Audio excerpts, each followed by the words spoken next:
അനുഗ്രഹങ്ങളുടെ മാതാവേ, അനുഗ്രഹങ്ങളുടെ മാതാവേ എന്ന ഈ പ്രാർത്ഥന വിശ്വാസിയുടെ ഹൃദയത്തിൽ നിന്നുയരുന്ന ആഴമുള്ള ഒരു അപേക്ഷയാണ്.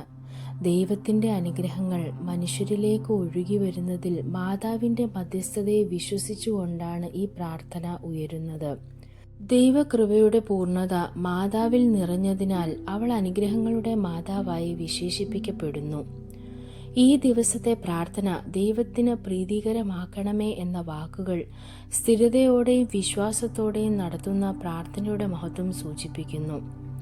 ദൈവസന്നിധിയിൽ സ്ഥിരമായി പ്രാർത്ഥിക്കുമ്പോൾ അത് മനുഷ്യൻ്റെ ആത്മീയ ജീവിതത്തെ ശക്തിപ്പെടുത്തുന്നു. മാതാവിനോടുള്ള അപേക്ഷയിലൂടെ നമ്മുടെ പ്രാർത്ഥനകൾ ദൈവത്തിന് ഇഷ്ടമായി തീരണമെന്ന ആഗ്രഹമാണ് ഇവിടെ പ്രകടമാക്കുന്നത്. എൻ്റെ ആവശ്യങ്ങൾ ദൈവസന്നിധിയിൽ സമർപ്പിച്ച് എനിക്ക് നല്ലത് ലഭിക്കാൻ ശുപാർശ ചെയ്യണമേ എന്ന വരികൾ മനുഷ്യൻ്റെ പരിമിതിയെ ഓർമ്മിപ്പിക്കുന്നു. മനുഷ്യനെ എല്ലാം അറിയുകയോ നിയന്ത്രിക്കുകയോ കഴിയില്ല. അതുകൊണ്ട് തന്നെ തൻ്റെ ആവശ്യങ്ങൾ മാതാവിൻ്റെ കൈകളിൽ ഏൽപ്പിച്ച് ദൈവത്തിന് സമർപ്പിക്കണമെന്ന വിനയമാണ് ഈ പ്രാർത്ഥന പഠിപ്പിക്കുന്നത്. നമ്മൾ ആവശ്യപ്പെടുന്നത് എല്ലാം നമുക്ക് നല്ലതാകണമെന്നില്ല, എന്നാൽ ദൈവം നൽകുന്നത് എപ്പോഴും നമ്മുടെ നന്മയ്ക്കായിരിക്കും എന്ന വിശ്വാസവും ഇതിൽ അടങ്ങിയിരിക്കുന്നു. എൻ്റെ ജീവിതം ദൈവത്തിന് മഹത്വമാകട്ടെ എന്ന അവസാന അപേക്ഷ ഈ പ്രാർത്ഥനയുടെ ആത്മാവാണ്. അനുഗ്രഹങ്ങൾ ലഭിക്കുന്നത് മാത്രമല്ല, ആ അനുഗ്രഹങ്ങളിലൂടെ ദൈവനാമം മഹത്വപ്പെടണം എന്നതാണ് ഒരു സത്യവിശ്വാസിയുടെ ലക്ഷ്യം.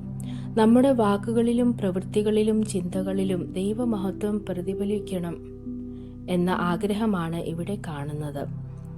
ആകെ കൂടി ഈ പ്രാർത്ഥന മനുഷ്യനെ ദൈവത്തോട് കൂടുതൽ അടുപ്പിക്കുകയും മാതാവിൻ്റെ മധ്യസ്ഥതയിൽ പൂർണ്ണ വിശ്വാസം വളർത്തുകയും ചെയ്യുന്നു.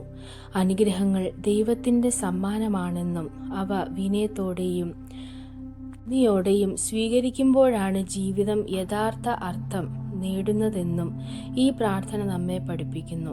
ദൈവത്തിൽ ആശ്രയിച്ച് മാതാവിൻ്റെ കൈപിടിച്ച് മുന്നേറുന്ന ഒരു വിശ്വാസ ജീവിതത്തിലേക്കാണ് ഈ പ്രാർത്ഥന നമ്മെ നയിക്കുന്നത്.